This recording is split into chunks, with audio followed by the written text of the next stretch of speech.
বীর চট্টলা টিভি। আসসালামু আলাইকুম। বীর চট্টলা টিভি থেকে আমন্ত্রণ জানাচ্ছি আমি তানিশা সুলতানা আফিফা। শহীদ রাষ্ট্রপতি জিয়াউর রহমানের ৪৪তম শাহাদাত বার্ষিকী উপলক্ষে ইঞ্জিনিয়ার্স ইনস্টিটিউশন বাংলাদেশ চট্টগ্রাম কেন্দ্র এক আলোচনা সভা ও মিলাদ মাহফিলের আয়োজন করেছে। শুক্রবার বিকেলে আইইবি চট্টগ্রাম কেন্দ্রের কার্যালয়ে এ অনুষ্ঠানের আয়োজন করা হয়। এতে প্রধান অতিথি হিসেবে উপস্থিত ছিলেন প্রিমিয়ার বিশ্ববিদ্যালয় চট্টগ্রামের উপাচার্য অধ্যাপক এস.এম. নজরুল কদির। প্রধান বক্তা হিসেবে বক্তব্য রাখেন অ্যাসোসিয়েশন অব ইঞ্জিনিয়ার্স বাংলাদেশ অ্যাব চট্টগ্রাম শাখার সভাপতি প্রকৌশলী সেলিম মোহাম্মদ জানে আলম। অনুষ্ঠানে সভাপতিত্ব করেন প্রকৌশলী মনজারে খোরশেদ আলম, চেয়ারম্যান আইইবি চট্টগ্রাম কেন্দ্র।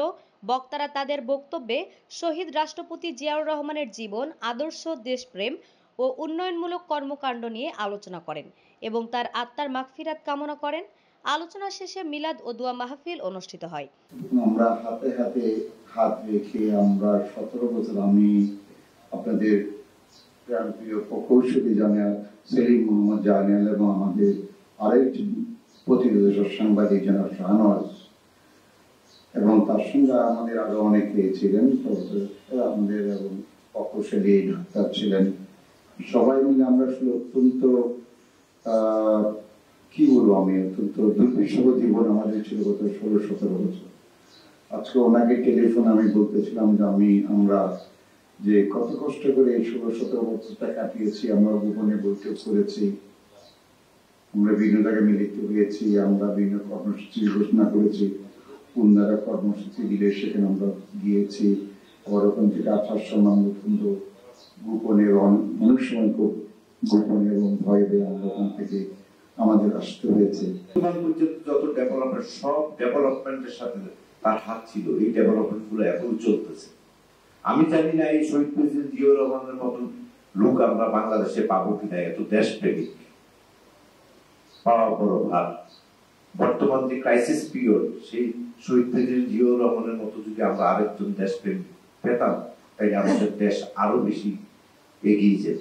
ইতিহাসের মহানায়ক শহীদ রাষ্ট্রপতি জিয়াউর রহমান আজকে 44 বছর আগে তার মৃত্যু দেখেছি। আজকে তার মৃত্যু বার্ষিকী পালন করছে।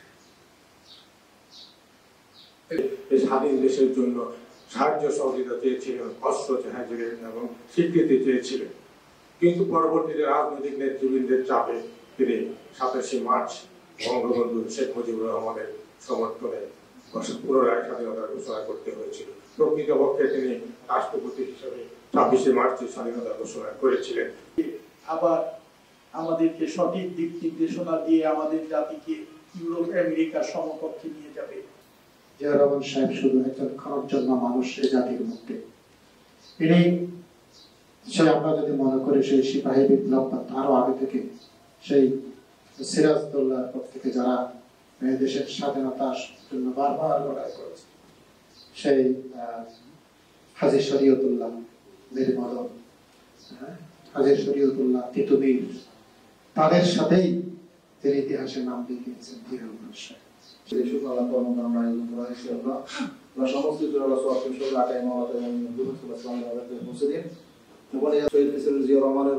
রোজা দিয়া সবখানে পৌঁছে দিনি আল্লাহ, তার ছেলে আল্লাহ রহমান কোকের কবরিয়া সবখানে পৌঁছে দিনি আল্লাহ।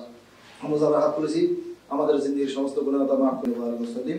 ওয়াজালা আখিরি কালামিন ইনদা সাকরাতিল মাউত শাহাদাতু লা ইলাহা ইল্লাল্লাহ মুহাম্মাদুর রাসূলুল্লাহ সাল্লাল্লাহু আলাইহি ওয়াসাল্লাম। আসসালামু আলাইকুম ওয়া রাহমাতুল্লাহি ওয়া বারাকাতুহু। আমাদের আরো আপডেট নিউজ পেতে চোখ রাখুন বীর চট্টলা টিভিতে। ফেসবুকে ফলো, ইউটিউবে সাবস্ক্রাইব করুন। বীর চট্টলা টিভি।